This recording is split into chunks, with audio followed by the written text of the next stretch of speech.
আসসালামু আলাইকুম ভিউয়ার্স, আমি চলে আসছি গল্পের রাজ্য 009 থেকে। তো আজকে আমি আপনাদের সামনে লাভ স্টোরি নিয়ে আসছি। তো আমার সামনে বসে আছে আমার প্রাণপ্রিয় ছোট ভাই সাইফুল খান।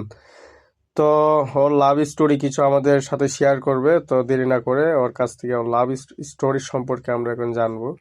তো সাইফুল, তোমার লাভ স্টোরি সম্পর্কে আমাদেরকে কিছু বলো। আসসালামু আলাইকুম গায়েস।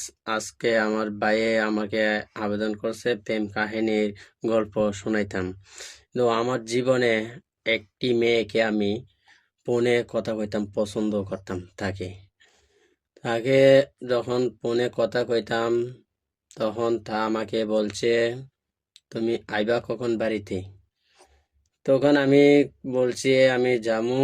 আমাকে দেখছে, দেখার পর জিজ্ঞেস করলো আমি নি ধানের ননদে কি বিয়া করবনি। আমি ঠিক আছে, সমস্যা নাই, আপনি ননদ আমার অনেক পছন্দ হয়েছে। চিন্তা করে দেখলাম মা বাবা দায়িত্বমান জিনিস।